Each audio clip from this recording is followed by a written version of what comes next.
Good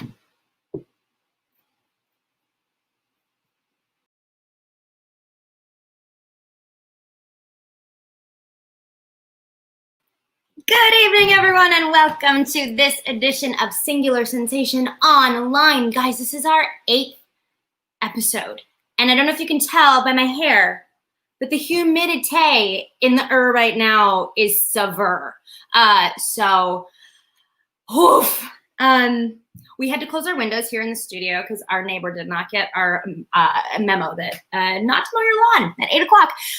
But it's just a reminder that the world does not revolve around me.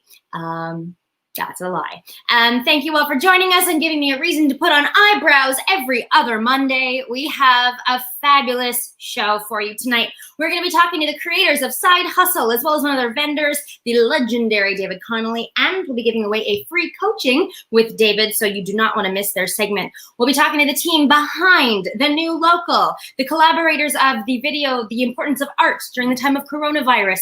We'll also be joined by the Artfolk Collective's Choreo to Chords project happening right now. They're just released a video. We're going to be showing it in a little bit and talking to some of their collaborators. We'll also be joined by Nicky Nasrallah to talk about the crisis in Lebanon and how we can help, because we can help. This show really is about collaboration and all being in this together, even if it's from across the street, across the province, or across the world. We really are in this together, and we have to help each other. We'll also be joined by our Hart House featured segment performing artist, Saphire Demitro. We'll be talking to her about her experience in the theater, the shows she's done, and the importance of Hart House in our community. We'll also be giving away a little something with them as well.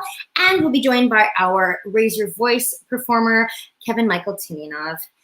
But before we begin, we would like to acknowledge that we are meeting on Aboriginal land that has been inhabited by Indigenous peoples from the beginning. As settlers, we're grateful for the opportunity to meet here, and we thank all the generations of people who've taken care of this land for thousands of years. Long before today, as we gather here, there have been Aboriginal peoples who have been the stewards of this place. In particular, we acknowledge the traditional territories of the Anishinaabe, Haudenosaunee, Iroquois, Ojibwe, Chippewa peoples. This territory is covered by the Upper Canada Treaties. We recognize and deeply appreciate their historic connection to this place. We also recognize the contributions of Métis, Inuit, and other Indigenous peoples, both shaping and strengthening this community in particular, as well as our province and our country as a whole. As settlers, we recognize the contributions and historic importance of Indigenous people, and must clearly and overtly, they are connected to our collective commitment to make the promise and the challenge of truth and reconciliation real in our communities. In particular, to bring justice for murdered and missing Indigenous women and girls across the country. Thank you all so much for joining us tonight. Let's begin the show.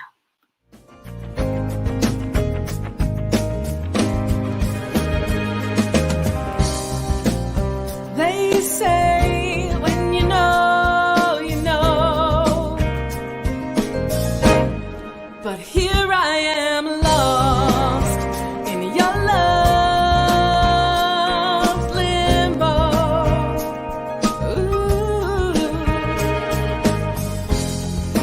Will I find my way into your arms? Will you be the light, oh, in all of this dark? Still I wanna feel the fall. All those butterflies in movie love make me forget the other ones. Enough to lose my breath and lose my mind. Hard to get and hard to find. Are you supposed doesn't have to be perfect to be worth it, yeah. Oh, doesn't have to be perfect to be worth it. When you feel the fall, all those butterflies in movie love make me forget the other ones and feel the fall.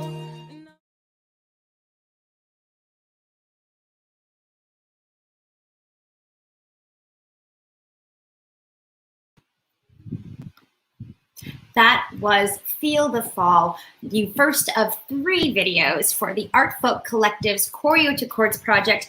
And we welcome into our studio the creator of the Artfolk Collective, Alicia Barban. Hi, honey bunny. How are you? I'm great. You look fresh. Oh, thanks. I showered. Just like you, I also put eyebrows on. The last time we met, I've been like very zero makeup. That's my what I'm trying to do, but sometimes it's nice to do it. It's nice to have a reason to do it. Well, it's good practice, right? Just to not, you don't lose it, or you don't use it, you lose it kind of thing. Yeah, exactly. 100%. Well, thank you. To see that video. I watched that video 4,000 times and it still doesn't get old. So it's great so to have it on the show. fun. Well, thank you for taking the time to join us. Now, Artfolk Collective, this is not the first project that you have presented. What inspired you to begin the Artfolk Collective, and what have you done up to Choreo to Chords? Tell us a bit about your journey. Sure. So an overview, the Artfolk Collective is a theater lab initiative. We really want to celebrate community, creativity, collaboration, Canada, it's a lot of C's. And the idea kind of came from a couple of places for me. As a performer, the work that I'm super interested in is getting involved in original creations, so workshops. And I was in the UK for a little while, for 3 years, and I returned. This was kind of almost 3 years ago now. And I was sort of okay, I'm inserting myself back in the Canadian industry. I want to do Canadian work. How do I get involved? And friends of mine that I knew who were doing workshops were like, oh yeah, I knew the writer from this, or I worked with this creative before on this project, or, so on and so forth. And I go, okay, well, the workshops don't really audition. How can I get in there? And coming to meet more people in the industry, I learned also that my peers were not only just working in performance and pursuing that, but they were also really starting to, develop multiple titles, as we all have, I do this, I do this, I do this, I do this. Us artists can't help it, learning new skills. And I was so inspired by friends of mine who were like, oh yeah, I'm writing my own original music now, or I'm a dancer and now I'm choreographing, or I'm writing a whole play. But speaking to them, they would sort of tell me, I'm at that point in my work where I'd really love to work with bodies. I don't want to choreograph on myself anymore, or I'd love to, get in a room with people and read it once. So I did a bunch of these kind of mini workshops, call it, just with friends. And a lot of the people that left, they would sort of say, oh my God, I feel really valued. I was able to explore my art safely in a safe environment. I could take risks and experiment. I felt like I was really on an equal playing field with the creative, and the creative themselves gained insight about what their work, needs, or where it wants to go, stuff like that. So I kind of decided I wanted to really make this happen and do this for the community, because it's something that I wanted. So I created the Artfolk Collective at the end of last year, and just sort of cold emailed people. Earlier this year, we did a workshop with Scott Christian and Leslie Wade, who are amazing collaborators that I super admire. And we did a musical, a small scale workshop with them of a new musical they've written about Amelia Earhart, which actually just got a Canada Council of the Arts grant for. Oh, congratulations! Things go on.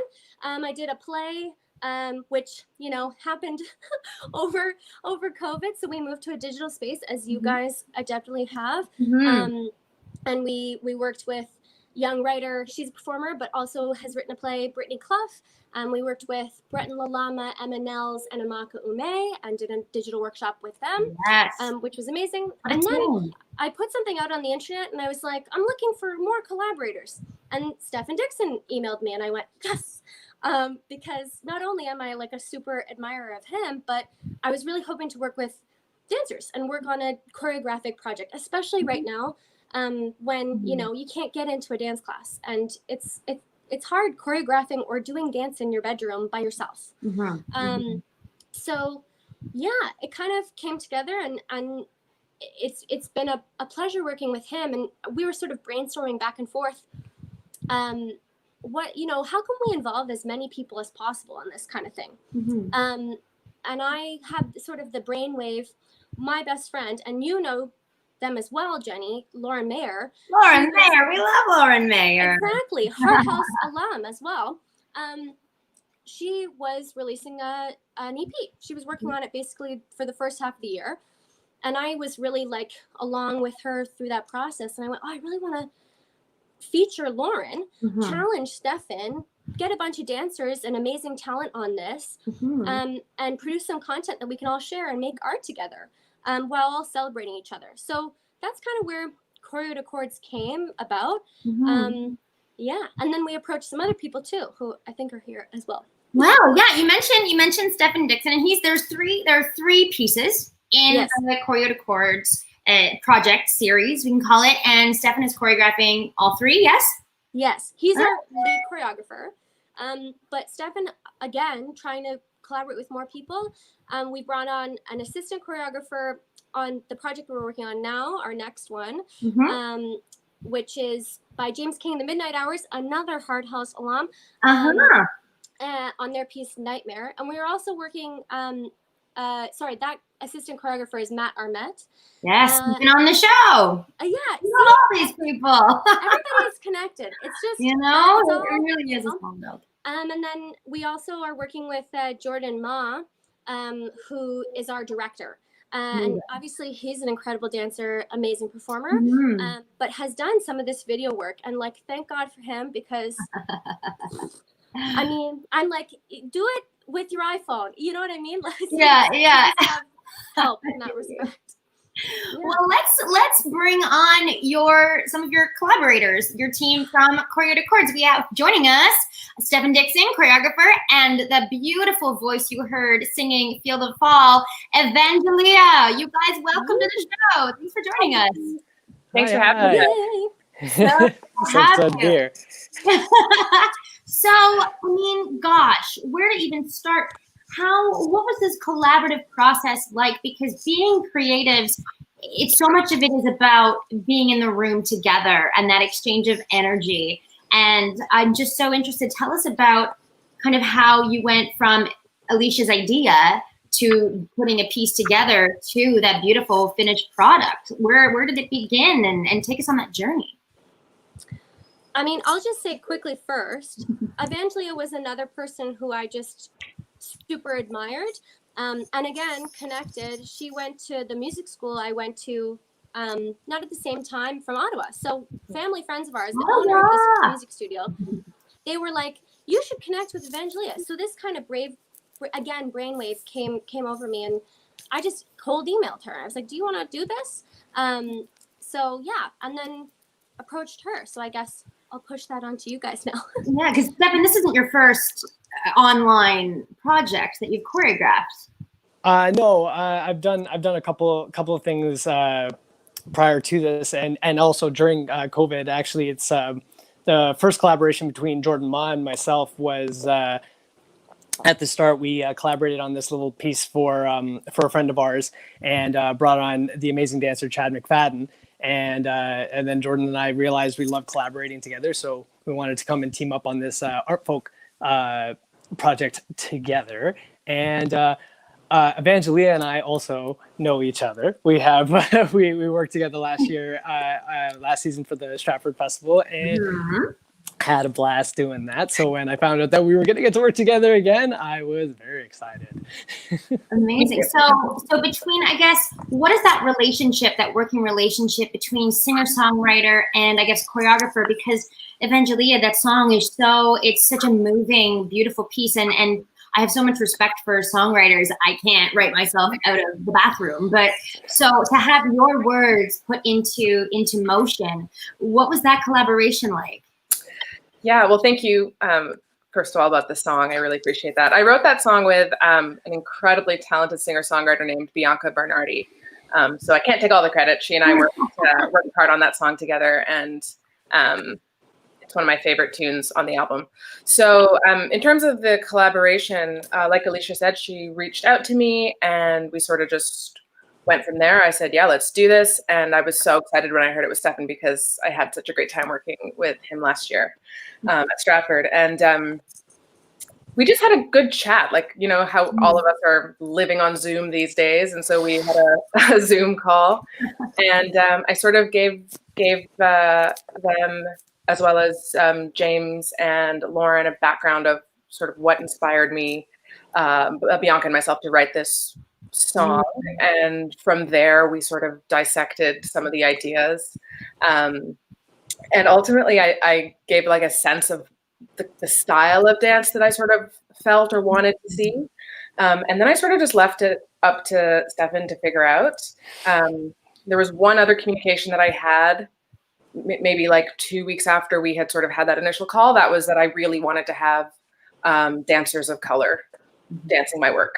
That was very important to me. And they were already, Stephan and Alicia were already like, yeah, 1000% we're already on that. So that was a really reassuring thing for me, certainly as a Black woman, and certainly in the face of the current movement in which we find ourselves. And actually, Natasha was on our show last episode. She was our Raise Your Voice featured performer, and I think we may be seeing her a little bit later in the show. So, you know, we're definitely, our community is lucky to have so many talented people. And when you mentioned, you guys talked about the inspiration of the song and kind of the meaning behind it. Can you give us like a bit of a, I know it's such a personal thing, writing music. It's actually, I think I might have mentioned that I think I mentioned to you guys, it's like the least like personal song on the album in terms of like something that I have lived through.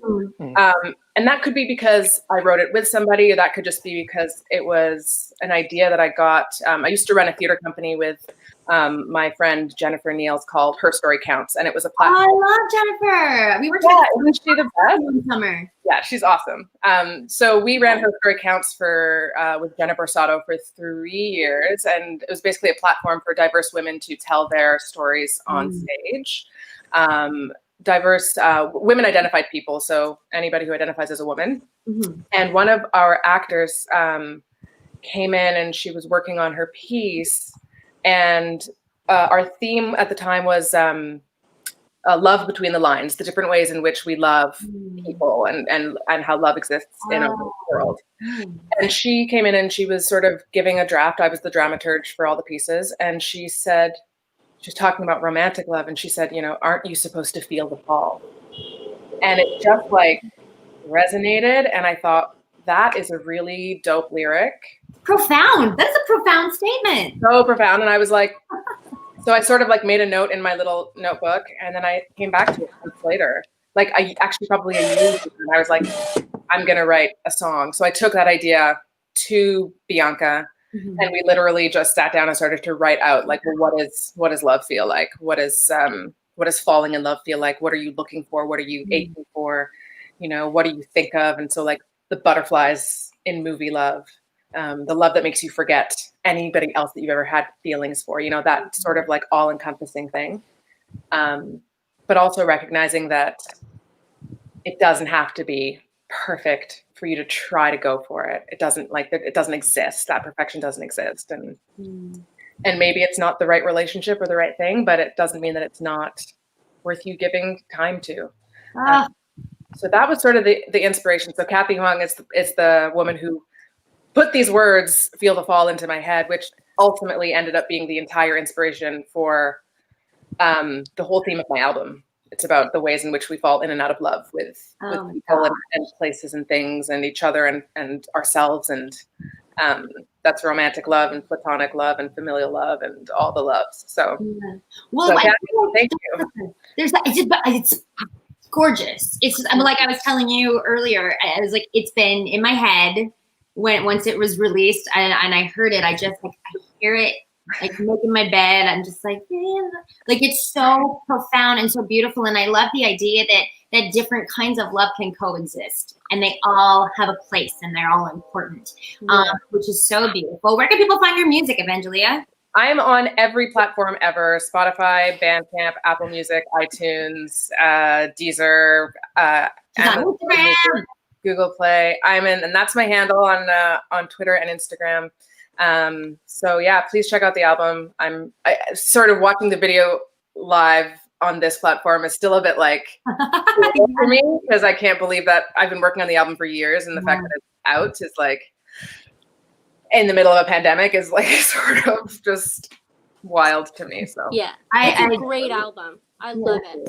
Thank you. And for you, Stephan, I know you and Jordan work so closely together, and I know the relationship between a director and a choreographer is quite a symbiotic team. I mean, you and I have directed and choreographed together, and I can attest that you are brilliant to work with. So but we got to be in the same room, and we got to like compare notes and like grab a beer and come up with our theories for things. But this is different. This is sort of a different kind of thing, and I'm in such awe of people that are still creating things that are so impactful without even being able to have that energy exchange in the same room. So I know you guys came up with a lot of the concepts and the shots together. Tell us a bit about that teamwork that you guys had together.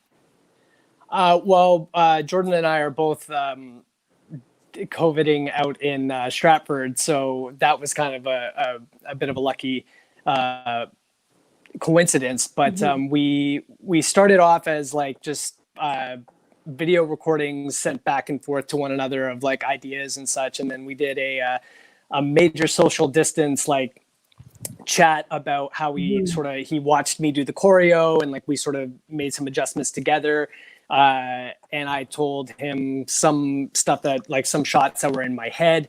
And then he just layered on and added his brilliance in there. And he was like, if we take this section and we build a shot list, which he so graciously did, and he took a bunch of shots in his own home, and we sent it to our dancers and explained once we had our Zoom meeting with our dancers and explained how we wanted everything sort of done. But it was a lot of fun to challenge ourselves in that way to use what we had in order to create this piece and have it be as effective as it was. So it's so brilliant what you do, Alicia. I feel like there's I mean, like kind of going off of what you said at the very beginning of the show, like collaboration is the most important part of art in my opinion, and that's what all of this is. It's a lot of back and forth. And the guys will send me something and they'll go, oh, can you change this? Or Evangelia checking in going, I want my cast to be BIPOC, you know what I mean? Everybody should and must have a place in their say and how they make art, and it's communal, and everybody, including the audience, is part of that experience. So it's just great working with all of you guys, because you're all amazing collaborators on top of being amazing artists. And we should shout out Natasha Strilchuk and David Andrew Reed are the dancers in this video. Yes. And one other thing I'll say, going off of Evangelia's lyrics, and this is like the one that sticks into my head, or yours and Bianca's, is it doesn't have to be perfect to be worth it. And I think that's the other thing too, is just the act of coming together and making art together is worth it. Just the act of loving and falling, whether it's perfect or not, is worth it. So yeah, that's something that's in my heart always from the piece. I think that's so beautiful, and I think it brought that lyric specifically brought like a whole new flavor to the choreography in itself. Like again, shouting out Natasha and David. Jordan and I were able to put together, and Alicia, we were able to put together shot lists and choreo and stuff, but they brought so much flavor and so much passion to it. And it just allowed us to bring, not like, yes, choreo can be executed in a certain way, but they just brought this next factor. And what I love about the Artfolk Collective is it is bringing artists together and, taking art to the next level, but like, maintaining that rawness. And that was one of the coolest parts. So that lyric itself was definitely the X factor for this piece. I think being reminded of love in a time like this and all of the different levels that it exists on and needs to exist on, because from day to day, who knows what's going on. So to keep those kind of words like that in the back of our heads, I think is so important. So James King in the Midnight Hours, Nightmare is the next project that is coming out with Artfolk Collective. I know I'm working with Lauren Mayer as well on the next one. We are going to keep everybody posted on the work as it comes out. But check out, follow the Artfolk Collective on Instagram. Definitely follow Evangelia and grab her album and listen to everything she creates because, oh, my heart's just everywhere. It's good on the floor. You guys, thank you so much. Congratulations on this beautiful, beautiful piece and on your collaboration together and making beautiful art in a time where we so very need it. And thank you so much for taking the time to be with us tonight. Thanks, Jenny. Thank you so much. Thank you so much for having us. Too. Bye. Thank you. The Artfolk Collective. Oh, I don't know about you guys. I hope it's not as human where you are. It's all I can think about. I'm kidding. It's not all I can think about. But what I can think about is if you're not already following us on Instagram, give us a follow at @singular_sensation. We shout out everyone that is going to be on the show. We have prizes, giveaways, cool events that are coming up. We're going to be mentioning a couple of them here on the show. We want to keep you informed. We want to keep you up to date on what's happening. And if you have a project you're working on or you want to come chat about something really great, contact us, slide into our DMs. We have our Raise Your Voice segment every episode, and that is dedicated to Black, Indigenous, people of color, and LGBTQ+ artists. Every single episode, you'll get to meet this episode a little later on in the show. But connect with us, and if you don't already, subscribe to Singular Sensation Online on YouTube. One of my side jobs is being the voice of Family Junior, and I've wanted to say subscribe on YouTube, not for a kids channel, for a while, and tonight I just lived my greatest dream with eyebrows. So here we go. All right, our show, for those of you who are just joining us for the first time here on Singular Sensation Online, welcome. This is a safe, supportive, uplifting space for the performance art community. We want to celebrate all of the incredible work that is being created and shared and motivating and inspiring each other and the things that everyone is putting out into the world right now. Before this, though, we existed as a live musical theater open mic for just about the last 10 years in downtown Toronto. And the way it would work, people would come, they'd sign up on a sign-up sheet, and we'd bring them up. And it would be about music all night. So this is kind of a different format, but we're kind of digging it. However, tonight we brought back the sign-up sheet, and we have a special guest performer coming to join us next. Please help me welcome Rosie Callahan to the show. Hey, girl! Hello, how are you? I'm good. So good to see you. Welcome, welcome. So nice to be here. As always, virtual or not, it is always a pleasure. Hey, listen, any way we can connect, and if it's not Zoom, I'll take it. Yeah. Oh, my goodness. I mean, love, Zoom. If you want to sponsor us, feel free. Just kidding. So, Rosie, what a coincidence that you were pulled for our sign up today. We're talking to the folks from SideHustle a little later in the show, but you yourself are a SideHustle vendor. So Yes. tell us about your connection to SideHustle. Yes. So me and my partner, Matt Lacow, we run a cocktail show every Saturday. It started as a little Instagram live video and then sort of became much bigger than that. But now we're doing it every Saturday at 8 p.m.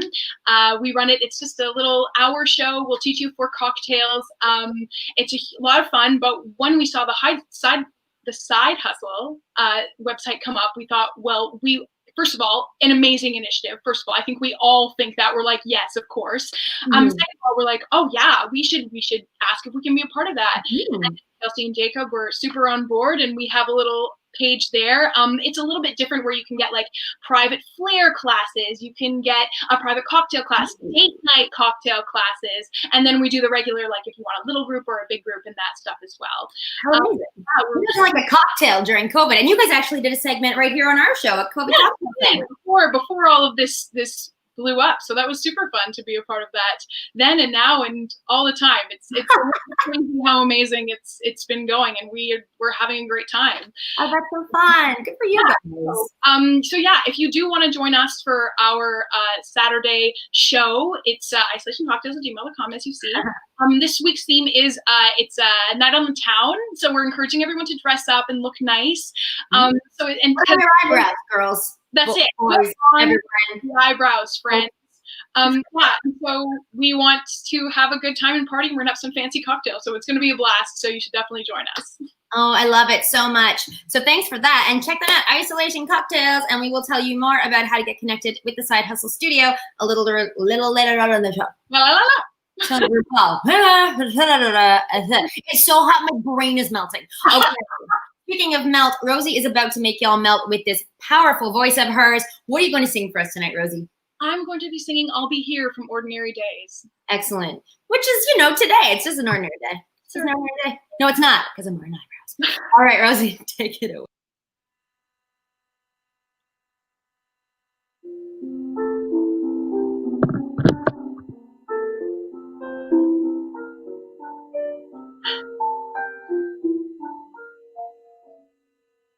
We met, of all places, in front of Mercedes, some freakishly cold winter's day. I had on several unflattering layers of wool. He slipped on the ice with his grocery bags full. So I rescued some Fruit Loops he dropped by the curb, and he made some remark how my smile was superb. And I thought that was sweet, and I started to go. And he said, hey, you doing tomorrow? Because I'll be here on the corner of Bleecker and Mercer tomorrow at 7. If you want to meet up, I'll be waiting right here. And in case there are two fellas waiting for you, my name is John. He waved and then he was gone.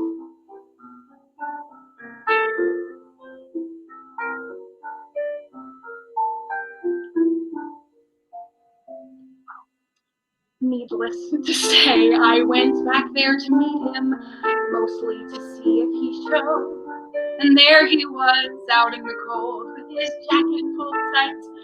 He took me to dinner and kissed me goodnight. The next week we went to this terrible play, and the week after that, drank hot chocolate all day. When suddenly 8 or 9 months had flown by, he said, hey, what you do in the rest of your life, because I'll be here right beside you as long as you want me to be. There's no question, there's nothing I've wanted so much in my life. This might sound immature, but I'm totally sure you're the one. And we had just begun. We got hitched in September, our favorite month, with a rock band that played at this old synagogue. And we got an apartment on West 17th Street and talked about children and getting a dog. Our first anniversary came in a flash, and we promised to take the day off. He had to go into his office that morning, so I went walking uptown to this bakery. When I heard on the street what I thought was a joke, till I heard all the sirens and saw the smoke. So I'm running back town with this feeling of dread, to the voicemail he left, with the last words he said.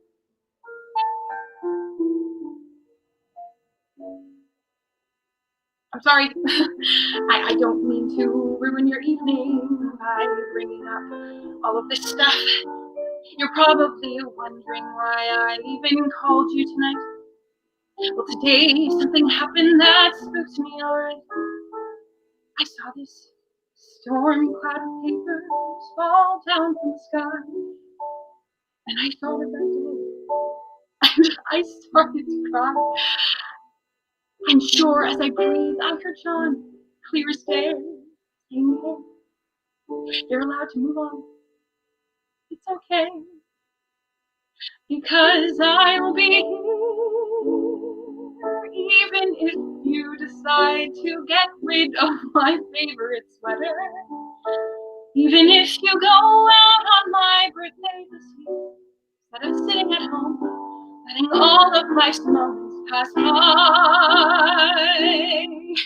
You don't have to cry, because I'll be here when you start going back to the places we went to together. When you take off my ring and you let yourself smile, and you meet someone handsome and patient and true, and he says that he wants to be married to you, and you call him one night and he meets you downtown, and you finally answer him yes, Jason, I'll marry you. I will give you my heart. It has taken so long, but I'm ready to start. Right now, John's whispering congrats in my ear, because I finally let myself tell you I will be here.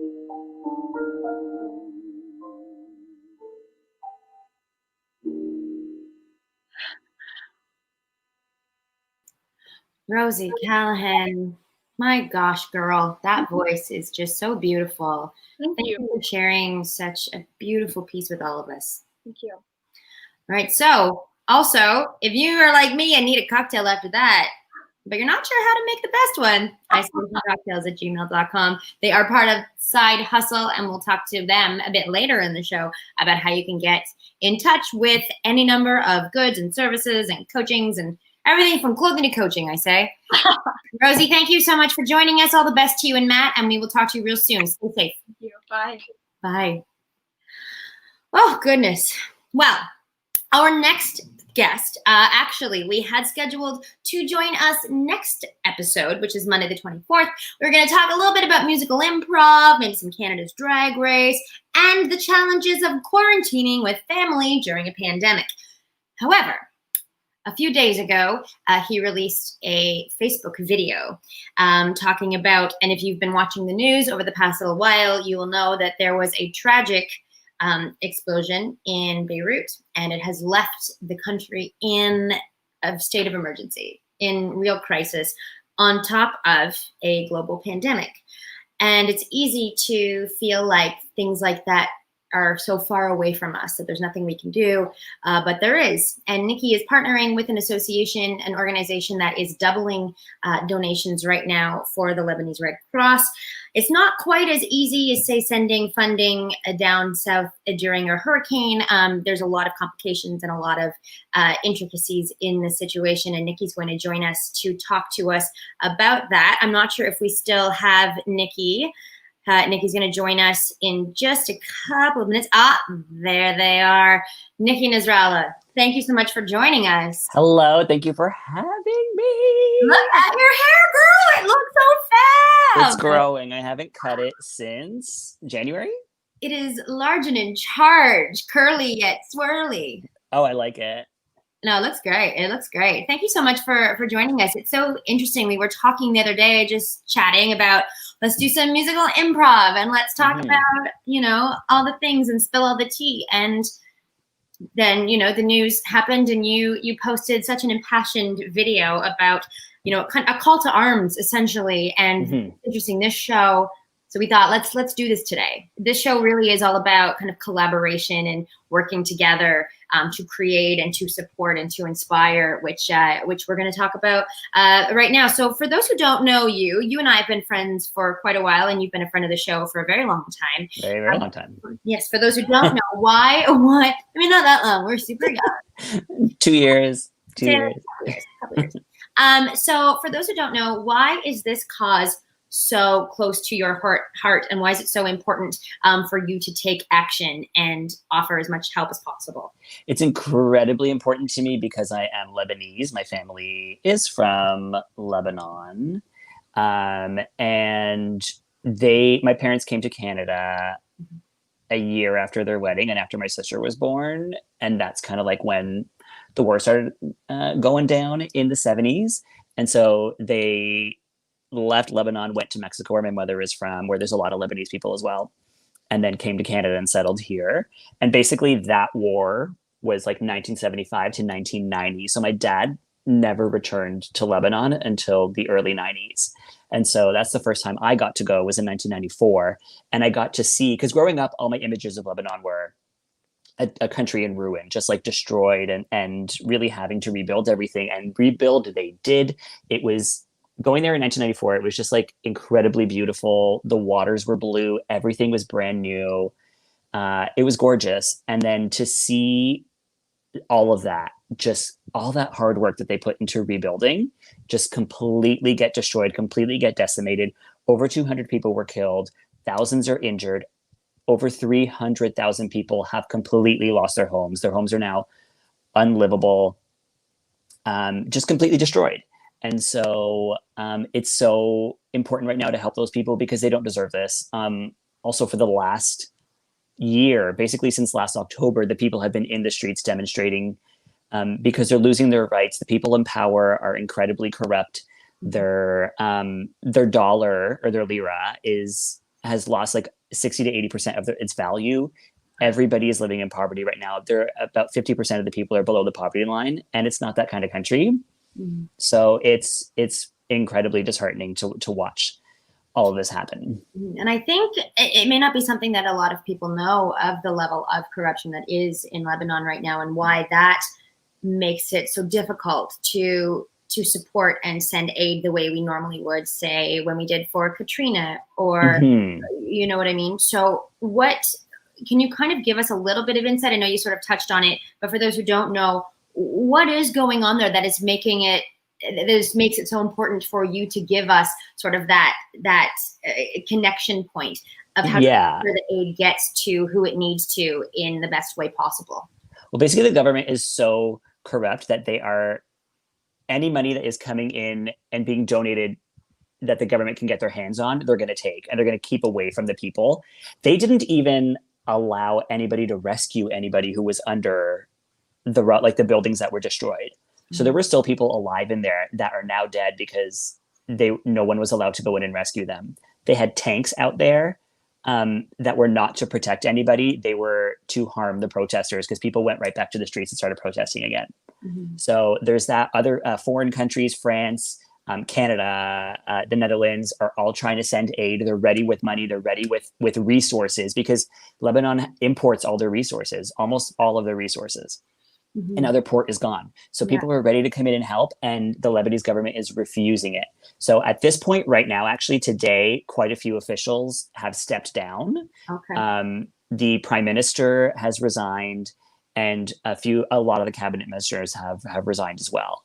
That doesn't mean it's a good thing, because this has happened before, and then it just gets replaced with more corruption. So we just have to make sure that they're out there, they're out completely. So what we have to do right now is donate to NGOs and safe organizations like the Lebanese Red Cross, which is where the money that I've been raising is going towards and getting doubled to go to them. Actually, I should mention that the money has maxed. So the max amount that we could donate has been reached from what I've collected. Okay.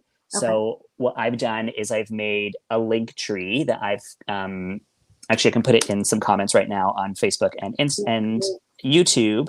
And if you go to this link tree, you'll see ways to donate to the queer communities in Beirut. So there's quite a few drag performers. There's a lot of trans people. There's a lot of just generally queer people who are at the bottom of the barrel, and they are the last ones to receive help. Mm-hmm. So there's a few activists in Beirut who are collecting funds specifically for the queer community. And so those are in my link tree, which I somehow can't post in Facebook, but I've posted in the other one. So you can send it to my inbox as well, and we'll put it into the comments in real time during the show. And also check on our Facebook group and the event that if you're joining us through our Facebook event, we'll make sure to post it there with all of the information so that you can get the information and make sure that funding is sent to the appropriate place so that it is allocated properly. Right. It's also right there in my bio. If you go to my Instagram, the link tree is right there in the bio. Oh, okay. So yeah, so now I'm asking people to redirect their funds to the queer community because they really, really need the help. There is actually quite a few. There's a couple billionaires who are out there looking to help Lebanon. Carlos Slim used to be one of the richest men in the world. He's now probably around 15, but he's pledged a few $1 billion to help rebuild the port. He's a Lebanese Mexican billionaire. So there is help, but the queer community definitely needs our help because they're always the ones that we're forgotten about. And Singular Sensation has made a donation, and I think we got in time so that they'll double it. Yes, which is good. You're in. You know, it's it's interesting in a time like this, and I know our industry has been hit particularly hard, and we're kind of in a bit of a pause, free fall state. But hearing stories like this and about these people, I was listening to the CBC, and apparently the food reserves they have are about a month to what the explosion hit and destroyed. So they really are in need, and I know that we are experiencing difficulties here, but it really does give you a kind of a terrifying perspective in a way. Absolutely. Not to sound scary, but yeah, I mean, this is the third biggest nuclear explosion that's ever happened in the world, and it's the first one in over 70 years.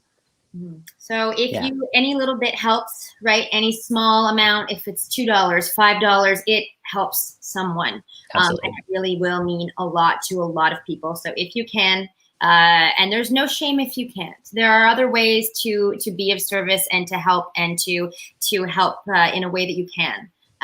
So there's no shame if you can't give monetarily. But we're going to post all of that information, Nikki, and get involved and help in a way that you can, if you can.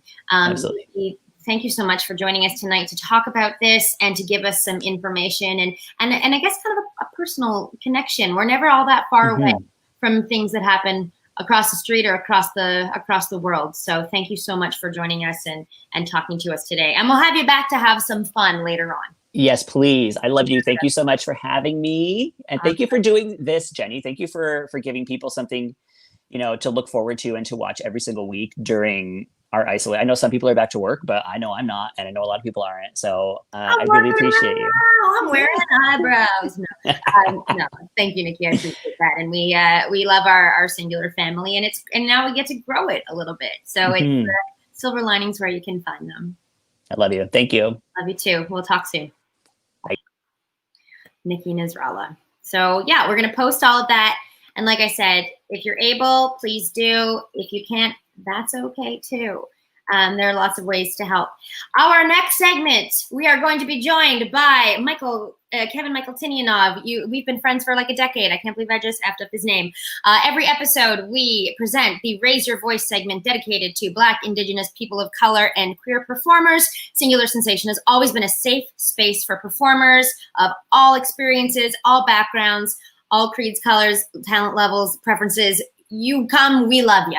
And our next guest for this episode has been a friend of the show for quite a long time. We love him very much. Please welcome Kevin Michael Tinianov for a special performance. Hello, my love. So nice to see you. You too. I miss you. I miss you too. Yeah. My gosh. So thank you for being our featured performer this episode. We've been watching your videos. You have a whole gorgeous setup there. Okay. So ain't nothing gonna stop you from singing. And now you Kevin, you're back to work.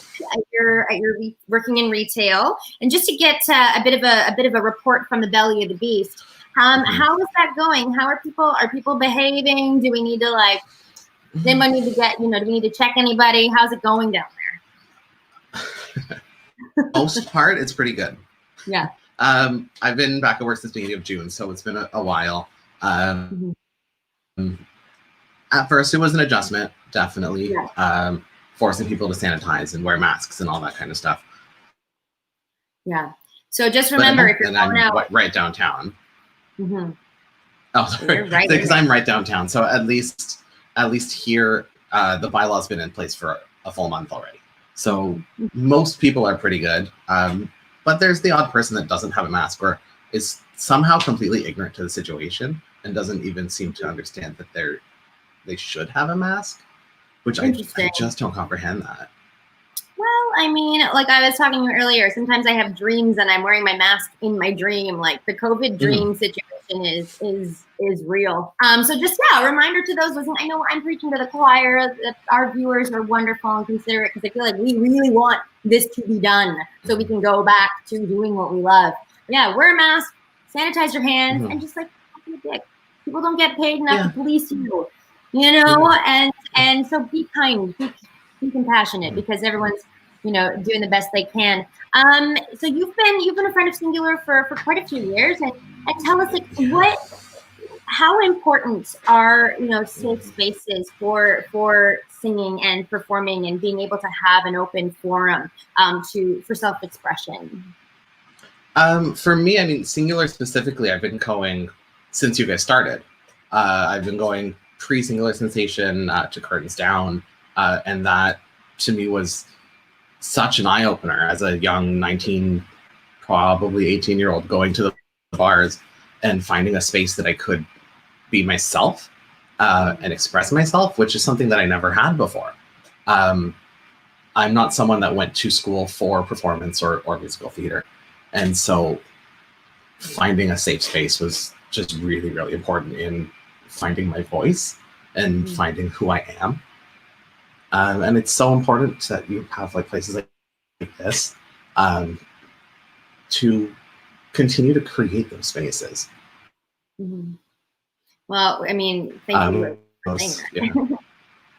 Yeah. I'm like, no, I don't want to talk about you, though, but I do. But you know, it is important for us to have that and for people to have that safety of expression. Because singing music is so personal. I know that you we like to talk about your adventures being one of Idina Menzel's biggest fans. And what number are you up to now?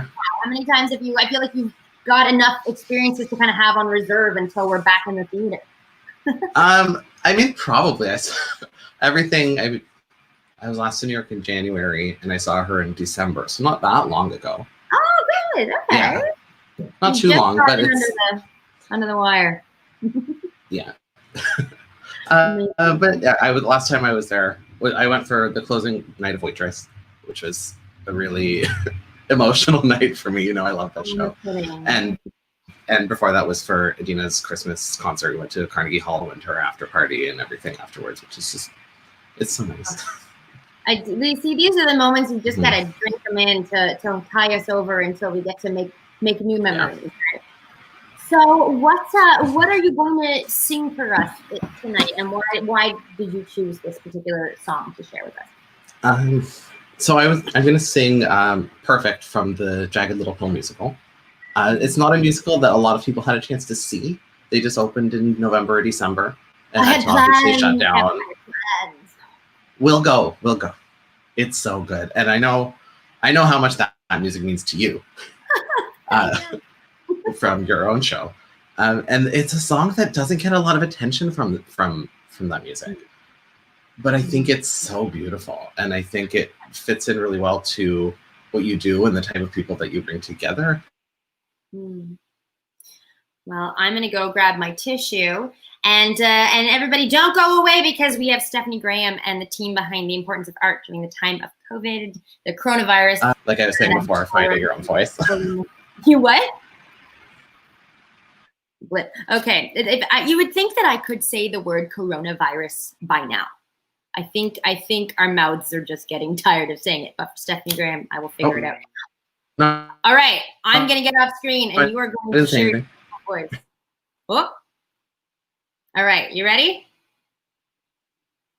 Oh, and Kevin is froze. Oh my gosh! But what a cute frozen photo of you. I always look like I'm like in the middle of. Oh. Okay, I think you're back. All right, I'm gonna get off screen and let you do your thing.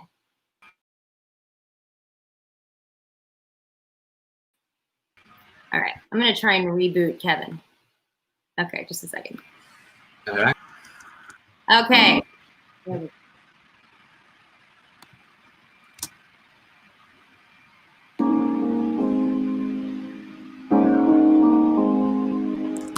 Sometimes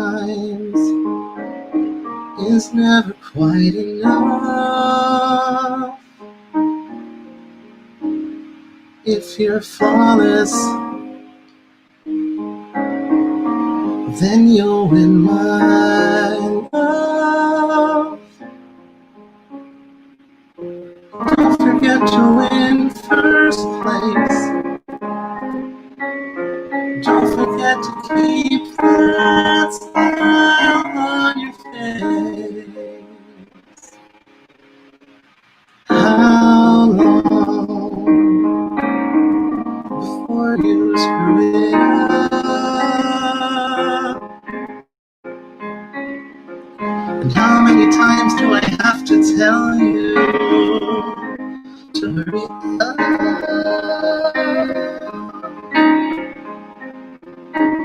With everything I do,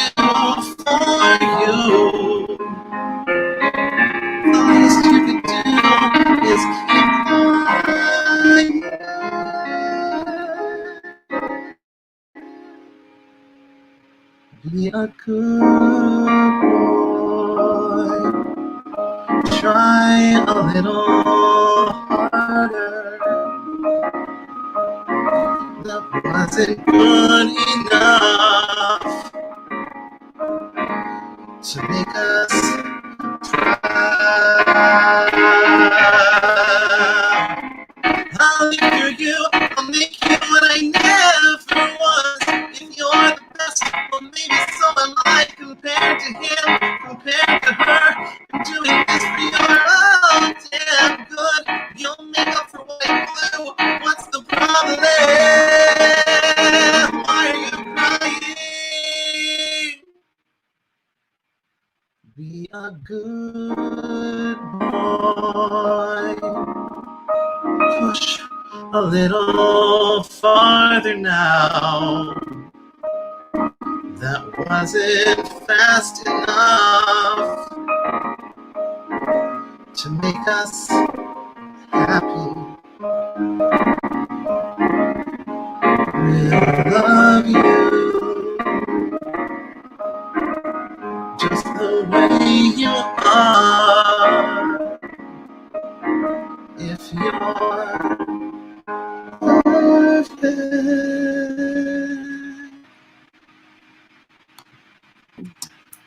Kevin Michael Tinianov. Oh, that was beautiful.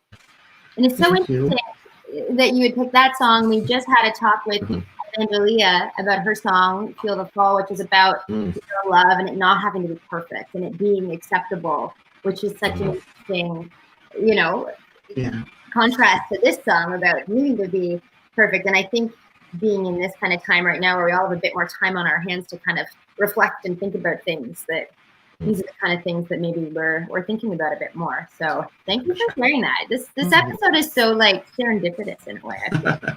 Interesting. But thank you so much for joining us. Thank you for sharing your beautiful voice and thank you for doing everything that you're doing and keeping people in line and being the wonderful human that you are. It's so good to see you. You too. Thank you so much. Okay, we'll see you real soon, I hope. Yeah. Okay, bye, love. Kevin Michael Tinianov. All right, I am very, very excited to bring on our next team, creative team, collaborative team. But first, I'm going to invite the head boss lady of all of it. You've seen a few projects that she's lent her talents to online. I'm telling you guys, this community, sometimes I wonder if we've been hit so hard because we can handle it more than other people.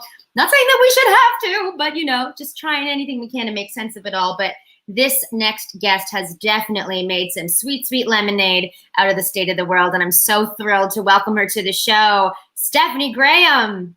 Hello. Hi, Jenny. Thank you for joining us. It's so nice to see you. Nice to see you too. Oh my God, you look great. You look so summery and fresh. You know, not melting, which is good. Yeah. So, Stephanie, first of all, how have you been, finding a balance or staying inspired these days? You know, it's a challenge. It's certainly been a roller coaster over the last few months. Balance, trying to keep myself physically in shape, just for my mental state. And then my dogs are amazing grounding creatures. Oh, I've been close. I have been so close. Luckily, where I am at, there are no dogs to foster. I think they've all been given homes already. Well, but I think it's interesting too in this time, like we have such access to other people and I've been doing some mentoring, but also like I've been a student again and doing these master classes or like listening to people. I listen to a thing with Susan Strom and Jerry Zaks and Kathleen Marshall. So it's so interesting that there is time in this moment that we can all just be students again, which I'm really enjoying. That's absolutely. It's leaning into the positive as much as possible, especially for that mental health side of things, because it's easy to go the other way. So this beautiful video, first, congratulations. It really is a stunning, moving a piece that you've all created together. What inspired you to create this piece, Stephanie? Well, I think it was about early April, mid-April. Oh, hi, Patrick. I think I was just online searching in our lockdown of looking for meaning and how artists are still essential. And this article kind of came up in a search, and it's on the website called The Conversation, which is a citizen journalism site for academics and the research community. And Louis is an illustrator and a lecturer. And so he's an artist and an academic. And the first paragraph is the first section of the video. And it just hit me in the heart, and I couldn't stop thinking about it. So I was like, how can I wanted to create something physical to embody those words, because it was everything I was feeling. So I thought, okay, I'll just reach out to some people, and we have an awesome team. So that was sort of how it manifested anyway. And that, I have to say, like, I don't know if it's because I am a voice actor, so I hear voices, so like, I just hear them so clearly, like before other things. But it was Michelle Giroux.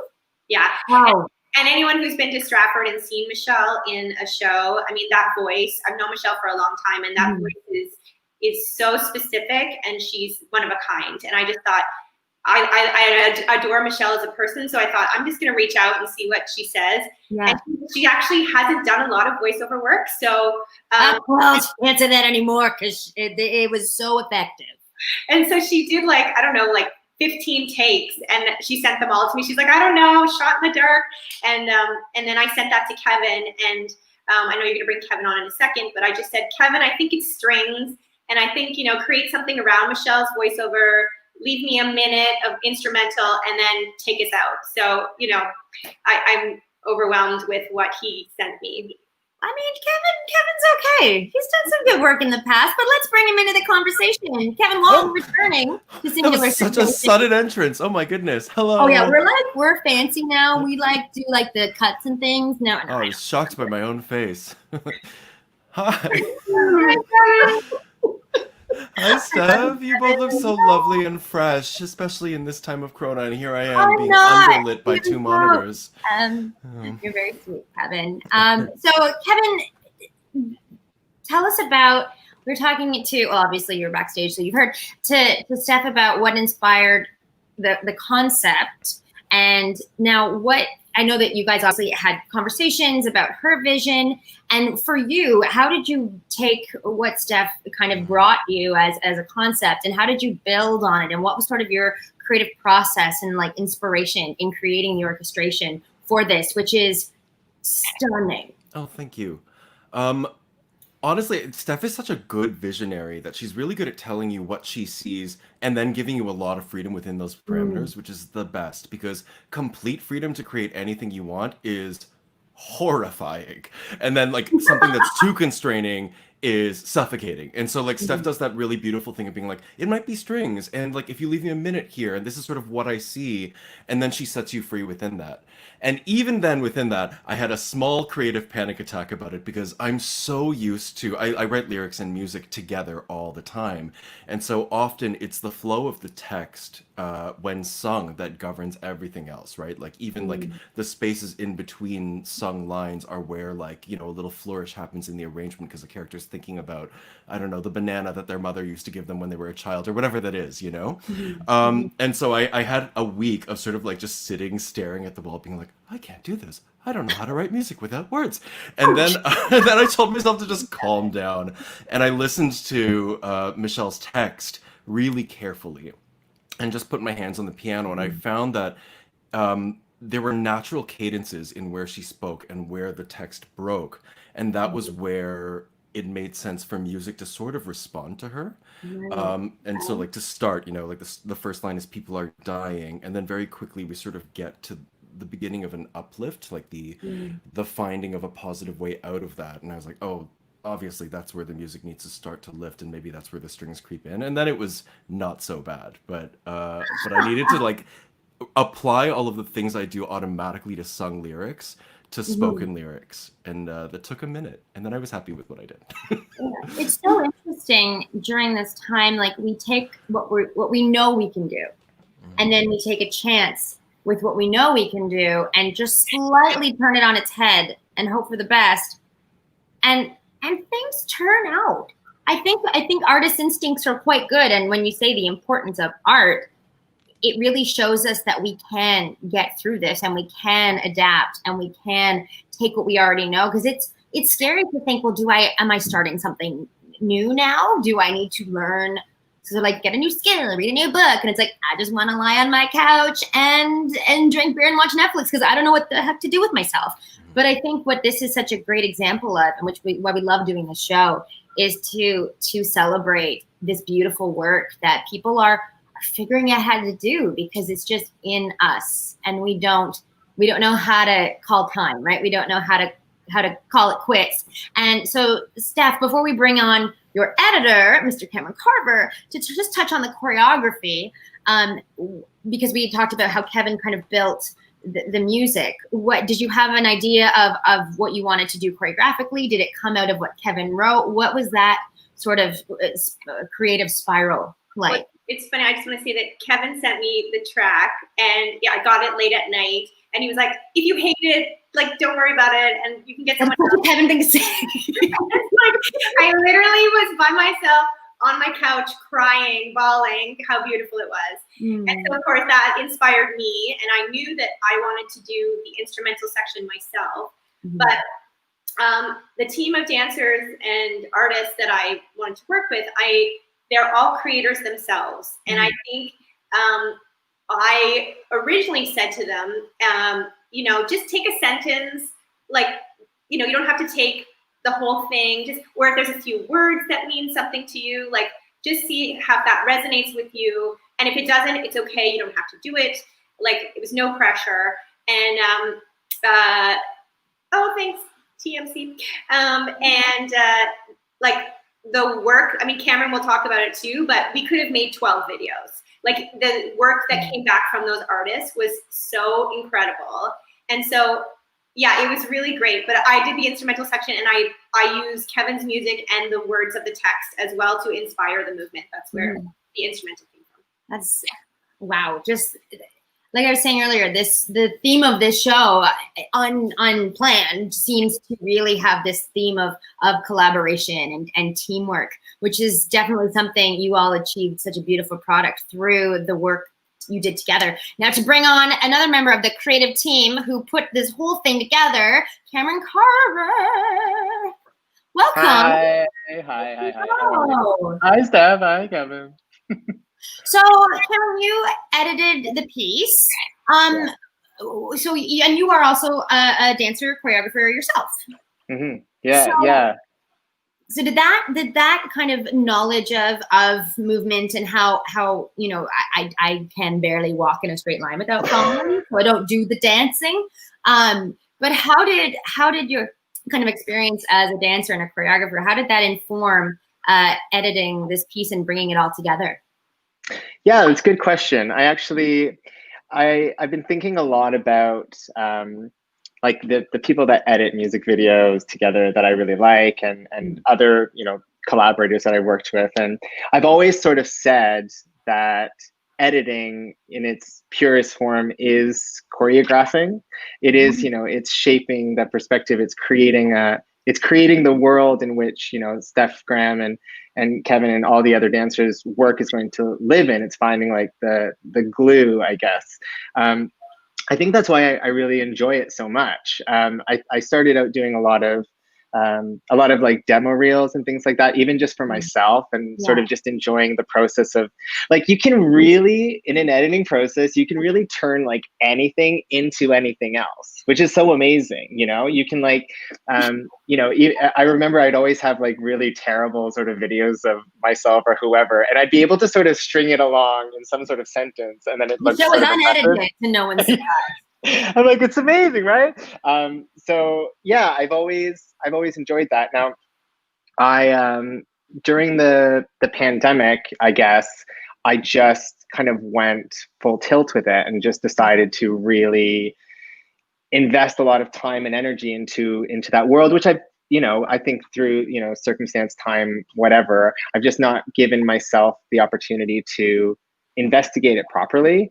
And so, yeah, so I was working on the same project as Steph, and we were doing the Canadian movement project with Kayla and Dan, and I edited that a piece together with which I directed and choreographed with some amazing artists, and I just loved that process so much, and I put so much time into it because we had lots of time, and I was enjoying myself. So so Steph sort of reached out to me after that, and I was so excited to be able to kind of dive into another piece, like into co-creating another piece. And Kevin kind of hit the nail on the head. Like, Steph's really good at giving you specifics about what she wants. Like, she's so organized, and I love it. Like, I love that so much. She sent me like an Excel spreadsheet, which, because like, you have to understand too, there were 48 separate videos on a Google Drive, like so much material, and each one was just such beautiful stuff. All of the individual choreography of like the full song, I'm like, I don't know what to choose from.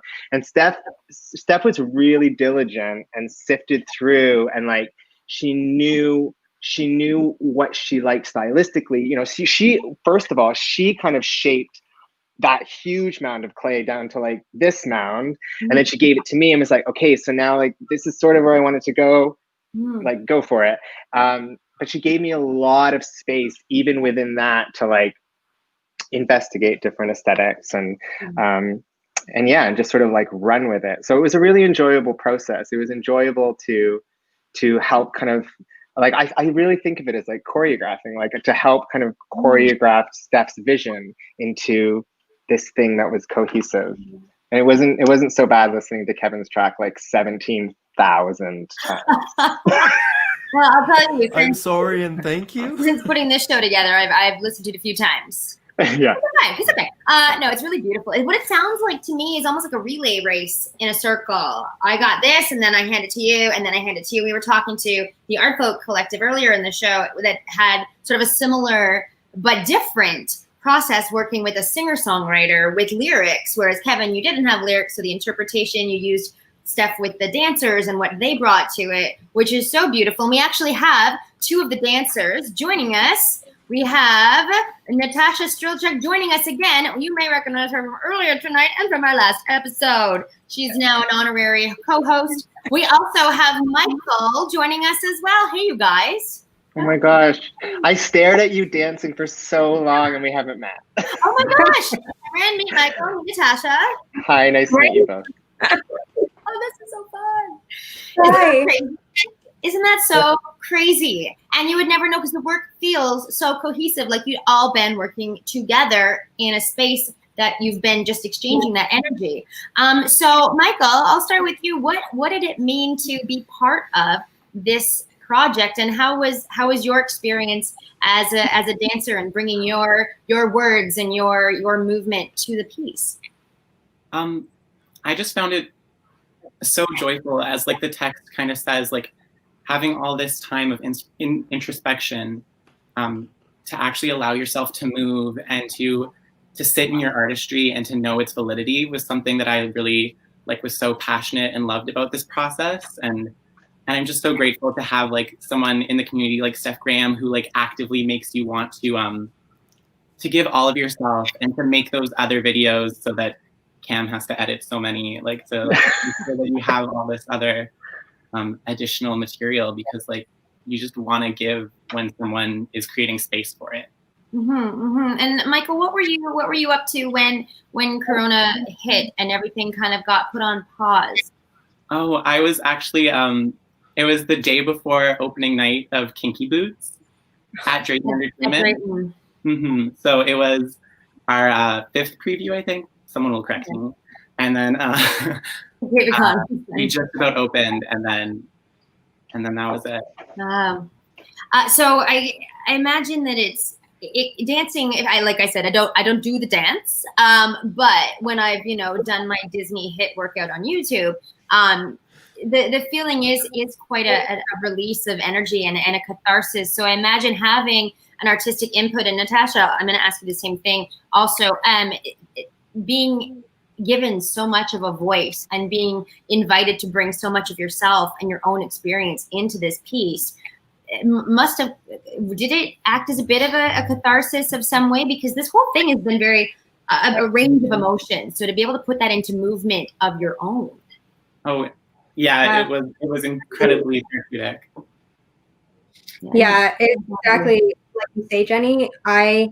For the first time doing this piece, I felt freedom of movement that I hadn't felt during this entire time. You know, like I hadn't felt myself being challenged or stretched, and I was able to feel everything I had been feeling this entire time through this music, through these words, through Steph's choreo, and my own freedom of expression in this as well. And so it was exactly what I needed. It came at kind of exactly the right time where I was feeling very stuck and kind of not sure what to do or where to go in this whole thing. So it was just such an amazing experience to get to be with people virtually that I have worked with and see their faces, and also people who I have not worked with, and get to know new things about people that I didn't know. We had a Zoom rehearsal with Stephanie before while we were learning the choreo, and I think all of us just wanted to jump through the screens and be with each other. Like, it was so, but it brings that level of want and need that goes beyond that we're just in front of a camera. And so that, I think, is very much felt through the video, and Cam's excellent work also does that. Yeah, it was really just the best. Amazing. And thank you both for joining us to share your experiences of being part of this. And what a beautiful gift to give a team, Steph, to bring their own experience, and whatever that experience is, it's accepted and it's embraced and it's built on. Because there's a lot of feelings. There's a lot of feelings happening these days. So, so to be able to bring that in and let that inform rather than try to, push down and be okay. I think that's so beautiful. So thank you for that gift of allowing feelings, because that's what art is, which is why, to circle back, it's so important to have art during this time. Now, before I let you all go, Steph, what was the response from the writer of the original text, Louis Natter? What? Tell us. You've heard. Yeah, I sent him the video because the only thing he had said, please make sure I'm credited, and I'd love to see the final product. Like, he gave his blessing right away. And so I sent him the video, like a sneak peek, and just like, and I've never spoken to him, just by email. So you sort of send that out and go like, hope you like it. Yeah. And I also said, so much has changed since I first emailed you back in like end of April, early April, whatever that was. And, here we are, August, or end of July, finally sending it to you. I said, so much has changed, but I don't think the role of art has changed. And he wrote back, I'm just going to read it. He said, much has changed indeed, but the world is new. Something that was is truly gone. Let's hope the new world offers more light, and art will play a huge role. Beautiful. Beautiful. That's so beautiful. Everyone, congratulations on such a beautiful and moving piece. We are going to show the video in its entirety at the end of the show, which means none of y'all can go anywhere. And, our next guests are from the new local, and we're trying to really push local. So in your honor tonight, Steph Graham, we are drinking from the King Street East Brewer from Thousand Islands. It's called the Naughty Otter. And so cheers to you and your team. And thank you for taking the time to join us and for bringing inspiration into the world when it's so important to all of us. So thank you all so much for being here tonight. Thank you, Jenny. Thanks, Jenny. Take care, everyone. Bye. Now I have to remember how to take everyone out of the shot. Yay! Goodbye, goodbye. Oh, I'm going to be last. Goodbye. Who will be last? It's me. Now sashay away. That's the most guests we've ever had on screen at once in this show. Nailed it. I just want to point out, look how tiny the otter's hands are. They're just so naughty.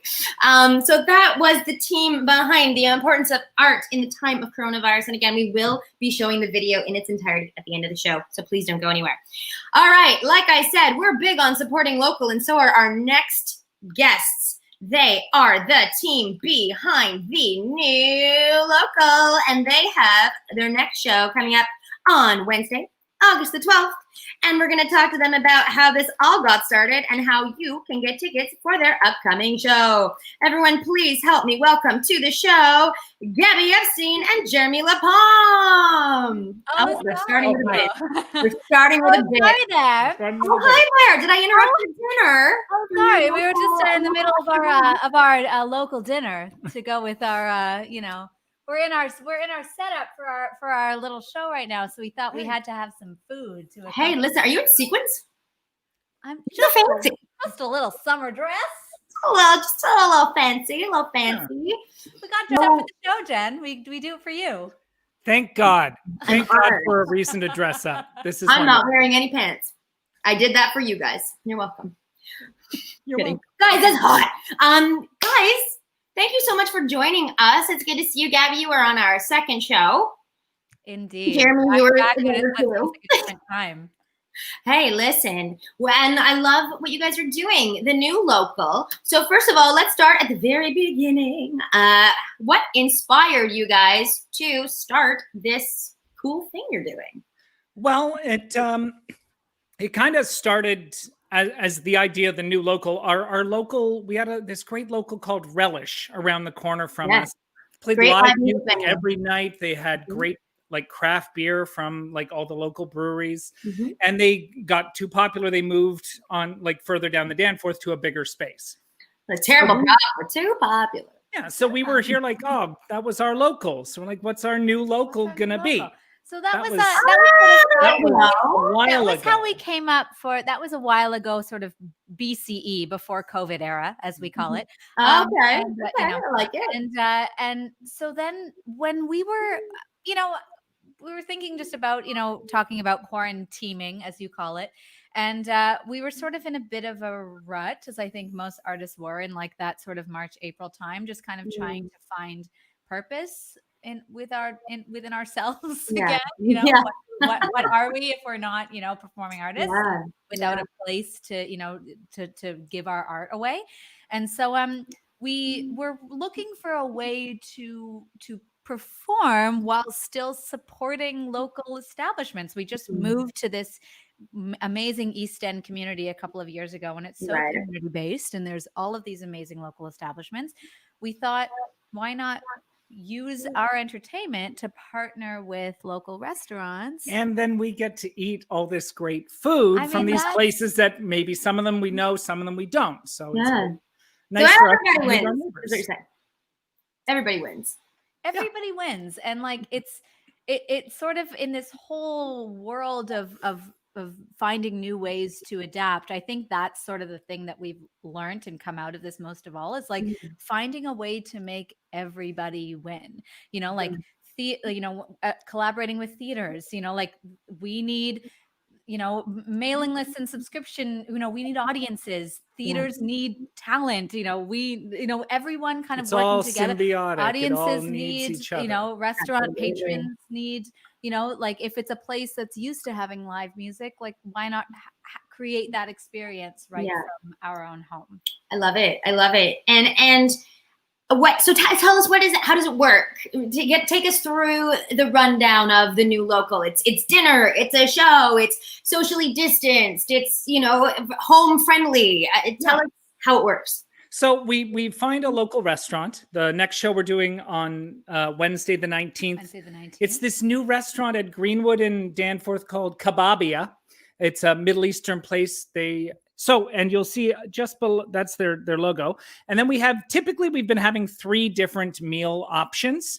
Each option feeds 2 people. It's dinner for 2. And you can get it delivered. The delivery zone kind of changes based on the restaurant. We've been keeping it East End for now, but we're hoping to expand at some point. We're hoping to expand and find new places that want to do this. And so the meal gets delivered to you on the day of the show, or you can come pick it up if you're not in area. the show starts. We do it over Zoom so that the audience. We wanted that feeling the audience could like see each other and like chat with each other. And then when we see each other eating the food, and you know, the idea that when you go to a theater or to a club, you get to actually see people and chat with people before. And we actually like to sort of see people. You know, it doesn't. Who's in the audience? Exactly. I love people watching me eat. Sounds good. You know, like not right. Like it certainly works better for this sort of more intimate feel that we are going for. We typically get about 20 households per show, and so it's guys, that's amazing. There's like all these squares of different families and different people, you know, enjoying the food, enjoying the music, people outside, inside. So basically, so they through us, you can email the new local events at gmail.com. And oh, look at you. So good. That's it. How did she do that? She's good. She's good. She's Jenny. She's Jenny. That's how she did it.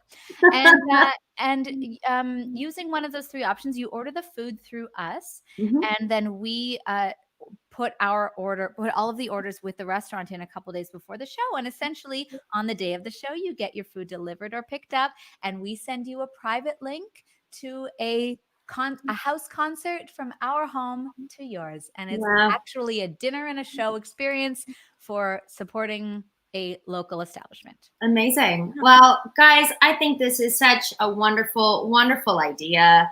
You're newlyweds, you're both artists, you're visionaries, you're the philanthropists. You guys have it all going on, and I'm so thrilled that you've created this together, and that you're supporting and encouraging support of local places, local establishments, because they need it right now, and things are opening up, but it's still as important as it was, when things weren't open, to still support the small places. People as well who don't feel comfortable going out, and like, you don't want to go to a restaurant, like they can come to you. And I know, like for us, even going to patios has been like, you suss out the patio, and not all patios are created alike. I'm not ready yet. Yeah, I'm not ready yet. So we found that all of these other like shows like yours and all the other online content, just the more of it there is, it kind of like it raises all the boats. That old expression. Like we've been saying, we're all in it together, and we're all kind of doing the best we can to do our parts, and it's really inspiring what you guys are doing. So we want to give a shout out to Scott Christian, who is our resident new local sort of accompanist. There you go. We work with him. He sends us tracks for every show now. This is August 19th will be our 4th. If anyone's seen any of Gabby's shows, you'll know there's a good medley involved. So we get Scott really working. Never seen Samuel Pepsteins in your medleys. I mean, really, if you think about it, you guys are a mashup, putting the two of you together. So it would make sense. It's thematic. It's on brand. I think it's perfect. And you get more bang for your buck. All right. So check out our email, the new local events at gmail.com. Find them on Instagram because they post about everything they're up to. Follow them on Facebook. And if there's a restaurant that catches your eye and you're in the East End for now, you guys have plans to, they may expand. This is just the beginning. They've only begun. To sort of always keep it local, but within different communities. So, like, of course, the grand, in the grand scheme of our minds, we do a new local annex, a new local, whatever around Choreo. And you can say you saw them when. Yeah, local to that community. I love it. Well, congratulations, you guys, and all the best on the show next week and on the shows up and coming. And you know that we're big fans, and we'll keep posting all the good things you're doing. So thank you so much, and thanks for joining us tonight. It's so good to see your faces. Thanks, Jen. Love you. Good to see you too. I haven't seen you in so long. We were talking today. Anyway, okay, good. Hi, Mom. Hi. Take care, you two kids. Check out the new local.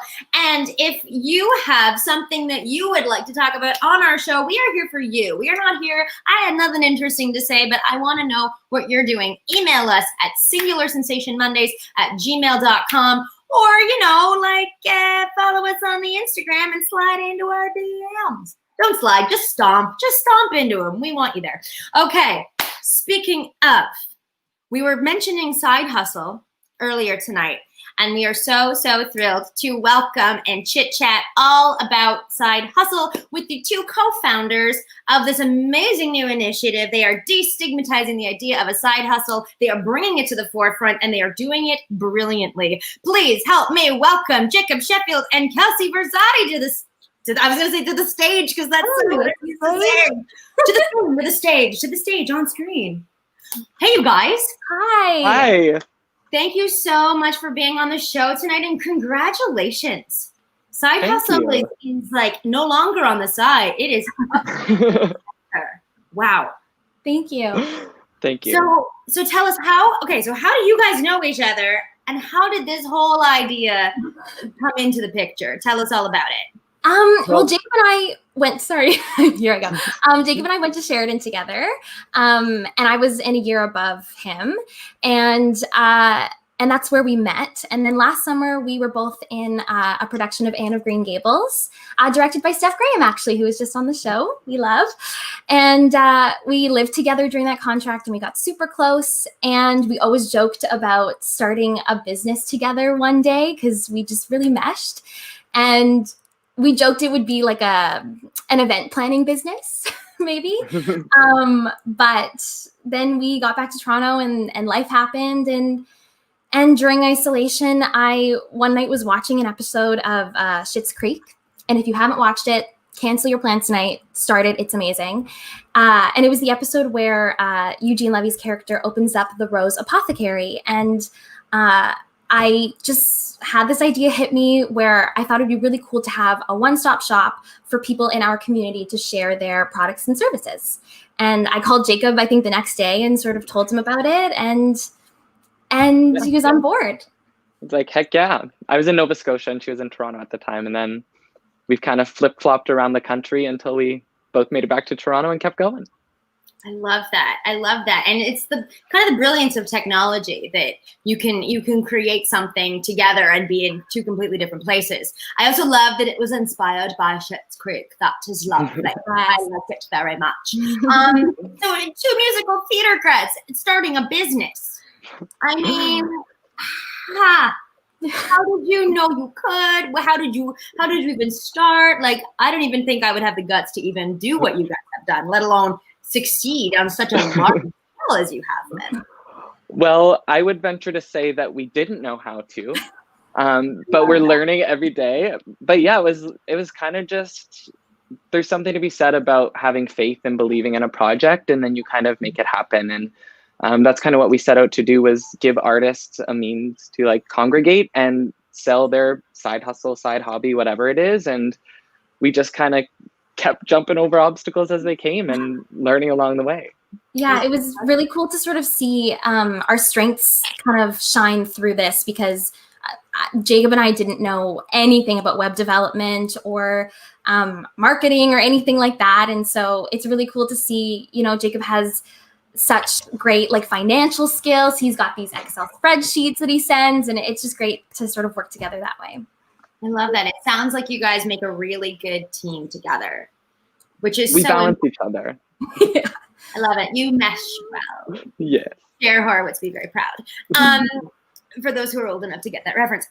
So you guys run the gambit of what you offer. We had Rosie Callahan, who does isolation cocktails. Gabby Epstein, who we just had, does vocal lessons. And we'll get to something exciting in a second. But you guys, I say you have from coachings to clothing and everything in between. Yeah. So what is, actually, we're going to get to that in a second, because I want to bring someone else on to join us, because we have been talking about a fun giveaway that we're going to do. And, I'm just going to bring him up. The icon, the legend, the one and only, Mr. David Connolly. Welcome back to the show, friend. Hi, friend. Hi. Hi, and you literally just finished the class. Yeah. Never stops. So David, you are working with these lovely, lovely humans for Side Hustle, and you are offering coaching now. Yeah. Which is brilliant. I mean, you have been, such a beacon of inspiration during this whole thing. You are, I think, probably best known for being a director choreographer, but you've also been, offering matinee to Z on Instagram and keeping everyone, you know, informed and inspired. So what, I gotta ask you, like, what has motivated you or inspired you to keep going, to keep offering and being of such service to our community? Like, you've really just kept spirits so high through all of this. It's really nice of you to say. And my answer would be these two. The opposite. And you, and everyone that kept going. Like, I think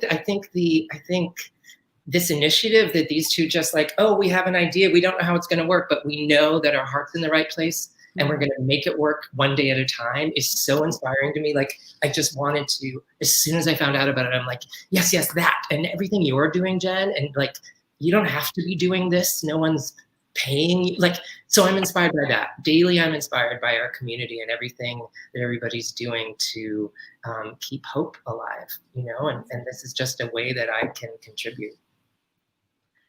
You, the three of you, I can't. I want to put you all in my pockets if I had pockets. So we're actually doing something really exciting right now. It's happening right now. So David, because you are the most beautiful, generous soul, you are giving away a half-hour coaching with you, because now you've got Connolly coaching it's on Instagram, so people can give you a little follow also.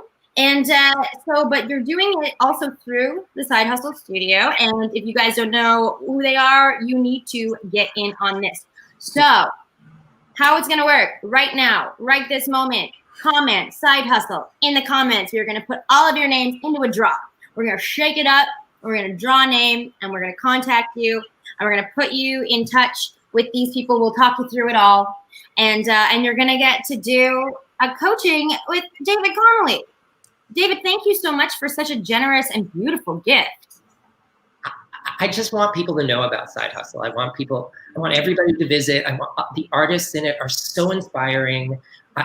Some are really good friends, and just to see everybody, you know, I don't know. I haven't gotten to speak to you. What side are they on? This side? Yeah, whatever side you think they're not on. Okay. I know, it's so weird. That is so sweet, David. I haven't seen you together yet. And the work and the care and the, like, I'm just super inspired by both of you. This whole so nice.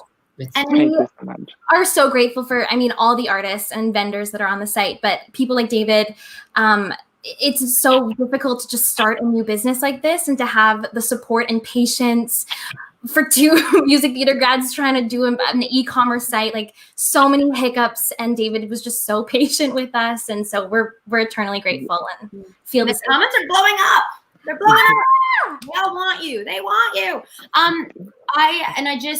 I say this every episode because I can't get over the resiliency and the ingenuity of our performance community, of our theater community. It really is stunning. And honestly, this show gives me so much hope and inspiration because I see you guys just out of an idea, the two of you have made it happen.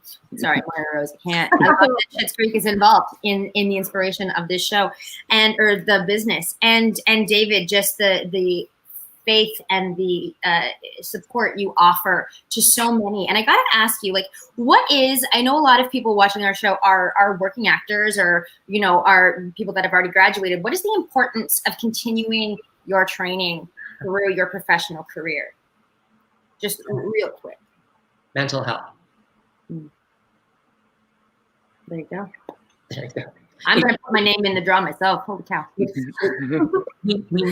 need to, singing's good for you. Science says that. But we need to stay brave. And the people that I'm working with are really brave. They're brave to be facing this, not knowing when we're going to sing again. We don't know when we're going to be on stage again. We don't know when we're going to be in an audition room again, but we know that it's good for us. And we know that, you know, mentally we need to stay brave when the world is telling us to, maybe for some of us, for me, I know sometimes the world is saying, sit down, give up, it's over. And every time I do a coaching, I'm inspired by the energy of these people who are like, nope, not today, not today. Today I am making a brave choice, and that brave choice then kind of snowballs into, I think, other people's energies. And it's like, these guys, we You did it. You nailed it. Nailed it. And it's, we keep going. And every earring, every scrunchie, every teacup, like, I think they're all acts of defiance against what could possibly be a really dark force. I love that. I love that. And for Kelsey and Jacob, what are the advantages of someone who has a side hustle, a side project? What are the advantages of partnering with a company like SideHustle instead of trying to go it alone? Go ahead, Jacob. I think it's kind of like a farmer's market. Like if you have your produce just at the end of your driveway, you're not going to see as many customers, but having all of those vendors together, like, brings more people in because there's that community there. And that's kind of what we talked about at the beginning of, like, an artist farmer's market. I don't know, but I think a market for goods and services. Yeah, and then we kind of take care of all the marketing and the site upkeep. So it's like renting a booth at a farmer's market. And I think it just makes the convenience for people really easy to kind of make it a little more lucrative. That is so smart. That is so smart.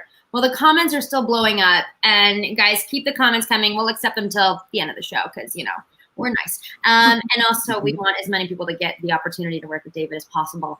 Congratulations to both of you. And David, thank you for everything you're doing. And I'm gonna get a side hustle account and I'm gonna book a coaching because come on over. I love science. I love that. I love the way you put that. I'm like, I'm defiant. Damn it, I'm doing a singing thing. Word. We need a Cameron Carver to edit this show. Let's be honest. But you guys, thank you so much. Congratulations, and David, thank you for the generous donation of a coaching. I can't wait to connect you with one lucky viewer soon. I know everybody says it, Jen, but thank you. And if you keep thanking all these people in this community for everything they're doing and contributing, but honestly, this energy that you are bringing to allow people to find a platform to, it's just amazing what you're doing. And thank you on behalf of everybody. Yeah, thank you so much, Jenny. Thank you. Thank you, guys. Okay. Before I have a moment and have feelings, and I'm going to let you all go. No, thank you for that. I really appreciate that, David, and to both of you. And all the best with Side Hustle, you guys. Check them out. If you have a Side Hustle, get in touch with them because, oh my gosh, it sounds like such a great help if you've got a side hustle going on. All right. Thank you guys so much. Have a great rest of your night and take care. We'll see you soon. Bye. Thanks. Bye. Bye. It's like the slow exit. All right, you guys. So our final guest of the evening is a young lady I've known for a couple of years. Just a couple of years. But maybe we'll get into that later. No, because this segment is about Hart House Theatre. They are such an important organization and pillar of the theatre community in Toronto. They offer educational opportunities for emerging artists, emerging creatives, and my gosh, they have been so good to me during my time as an emerging artist and an emerging creative. And each episode, we feature an artist who has come up through Hart House Theatre. And this episode, we welcome to the show, the one, the only, Saphire Demitro. Hi, girl. Hi, friend. Look at that beautiful smile. How are you? I'm good. How you doing? How you doing? How you doing? Someone's been watching Drag Race way too many times in a row. Not such a thing. That's a song.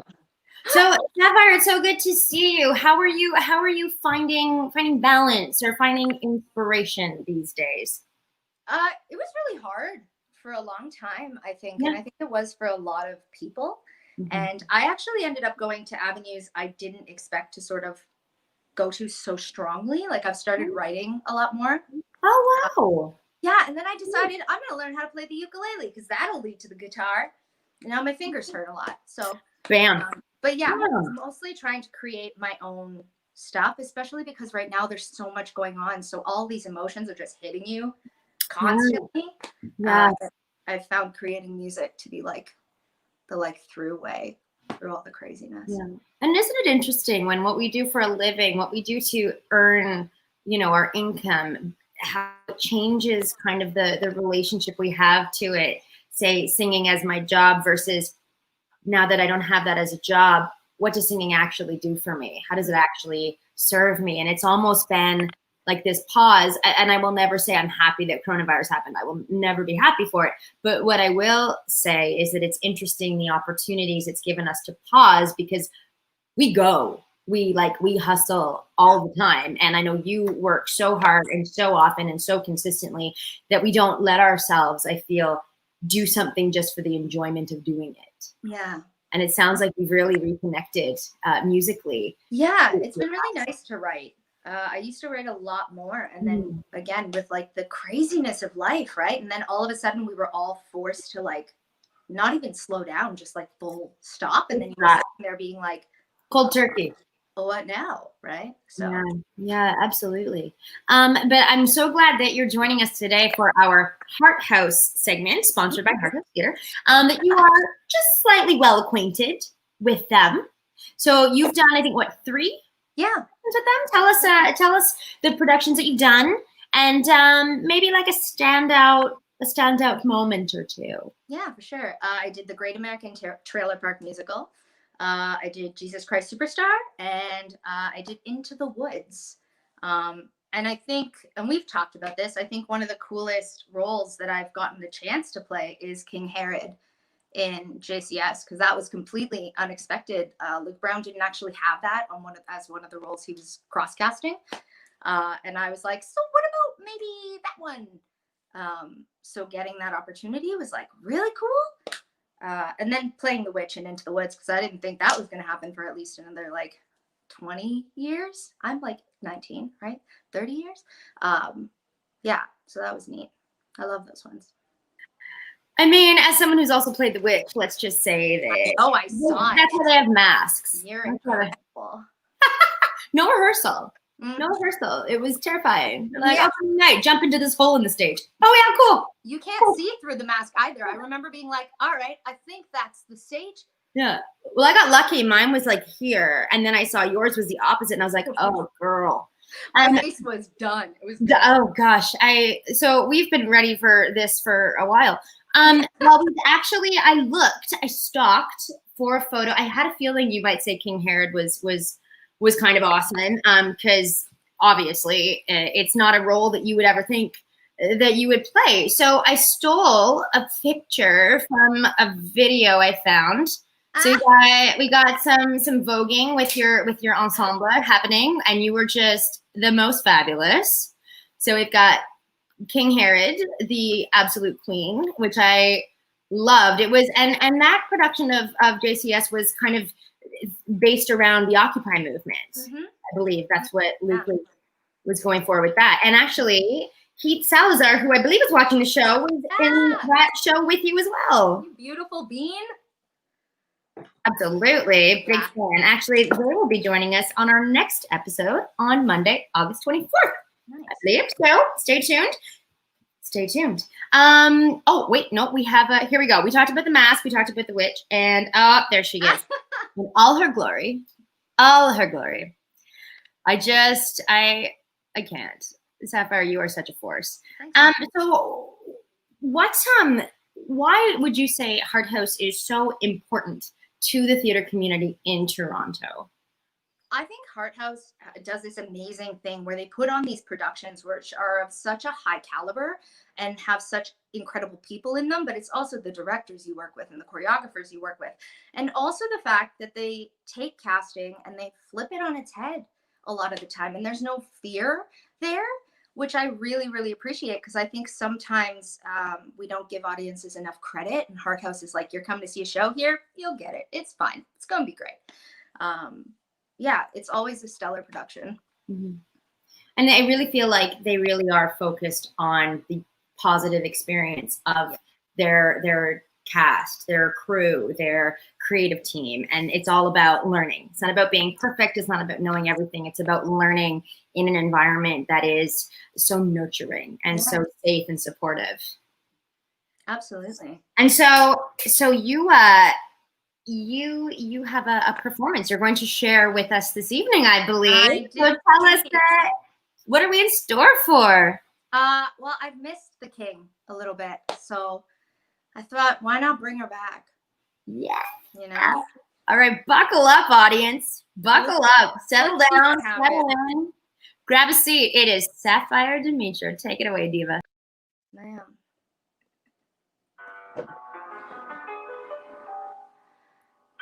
Jesus, I am overjoyed to meet you face to face.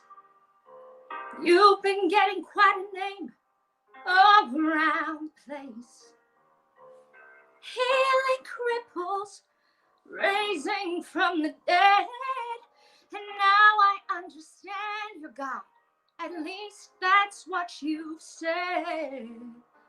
So, you are the Christ, you're the great Jesus Christ. Prove to me that you're divine. Change my water into wine, that's all you need to, and I'll know it's all true. Come on, King of the Jews. Jesus, you just won't believe the hit you made round here. You're all we talk about, the wonder of the year. Oh, what a pity if it's all a lie. Still, I think that you can rock the cynics if you try. So you are the Christ, you're the great Jesus Christ. Prove to me that you're no fool. Walk across my swimming pool. If you do that for me, then I'll let you go free. Come on, King of the Jews. I only ask what I ask any superstar. What is it that you have got that puts you where you are? I am waiting. Yes, I'm a captive fan. I'm dying to be sure that you are not just any man. So if you are the Christ, you're the great Jesus Christ. Feed my household with this bread. You can do it on your head or something gone wrong. Why do you wait so long? Come on, King of the Jews. Hey, aren't you scared of me, Christ, Mr. Wonderful Christ? You're a joke, you're not the Lord. You're nothing but a fraud. Take him away, he's got nothing to say. Get out, you King of the... Get out! Get out, you King of the Jews! Get out of my life.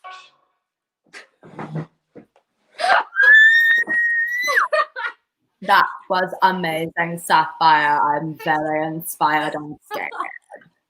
Oh, girl, it just takes me right back to being there and watching that show and just like the electricity coming off of your entire cast. Yeah, Oh, that cast was nuts. incredible. The cast was amazing. Oh, brilliant, brilliant. Well, listen, thank you for taking the time and for joining us, and all the best with the songwriting, and maybe we'll have you back to do a song sometime. I would love that. Amazing. So good to see you, and sending you all the love. Hope to see you soon. Same. Okay, bye-bye. And also, you guys, this is happening tomorrow night through Hart House Theatre. If you are an aspiring designer or design enthusiast, these two award-winning designers, and I can tell you they are amazing. I worked with both of them on the Rocky Horror Show last season. If you would like a free spot, we have 2 to give away.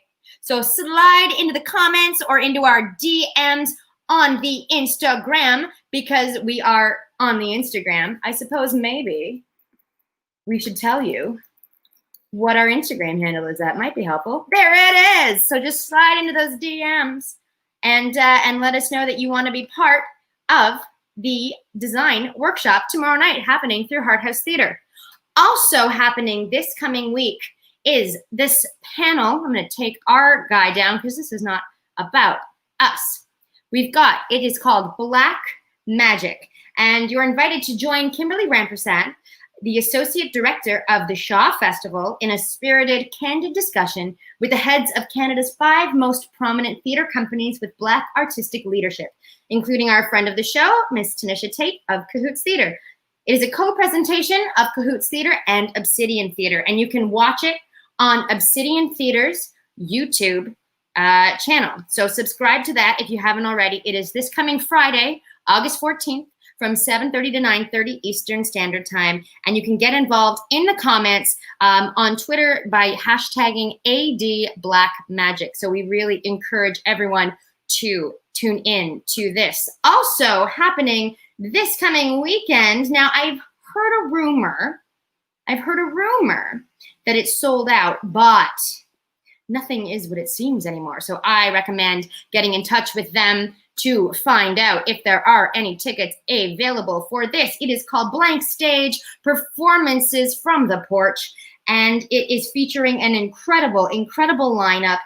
They give rise to many different voices in the community together to deliver magic for theater and music in its innumerable forms. There's song, there's spoken word, there's poetry, there's storytelling, and the theme is gathering.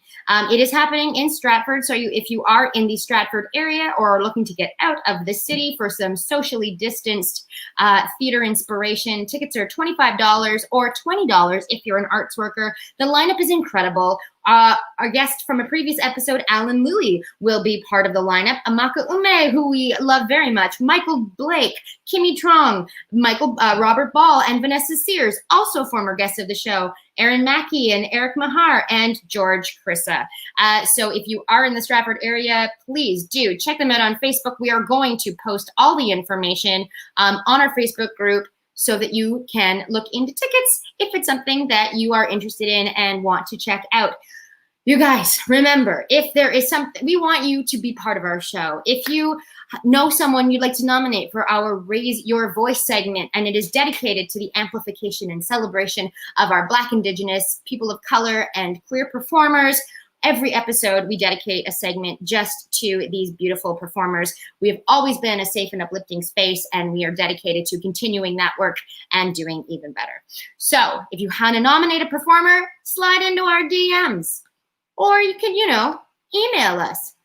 We're on Instagram at @singular_sensation, or you can email us your event or your idea or your guest nomination to singularsensationmondays@gmail.com. And don't forget to subscribe on YouTube to Singular Sensation Online so you don't miss an episode. And also, we will be releasing individual conversations that we've been having with our guests since we began the show. So if you want to see a particular conversation on its own, soon you'll be able to access those as the weeks go by. Thank you all so much for joining us tonight. And we would like to leave you with this beautiful video created by Stephanie Graham in collaboration with Kevin Wong, Cameron Carver, and a beautiful, beautiful company of dancers. This is the importance of art in the time of coronavirus. Thank you all so much for joining us. And we'll see you on Monday, August 24th.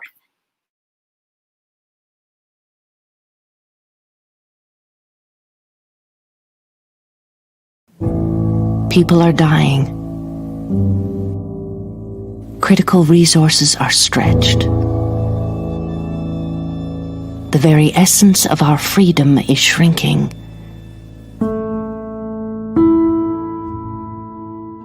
And yet we are moved inward to the vast inner space of our thoughts and imagination. A place we have perhaps neglected.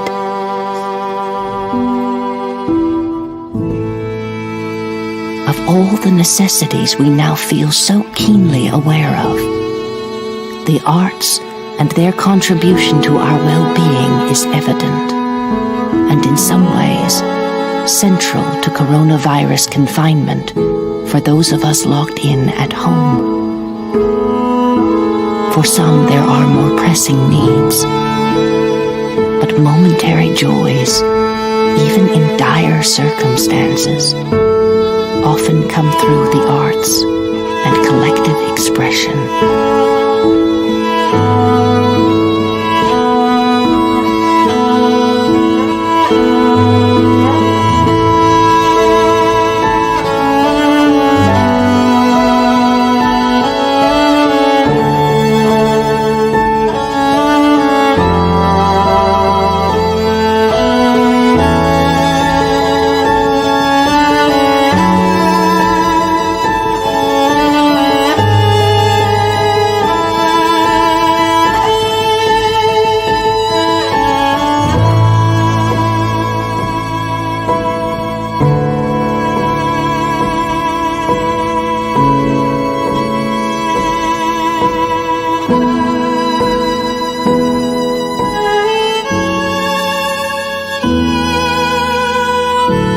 this time of crisis and isolation, the role of art becomes more central to our lives, whether we realize it or not.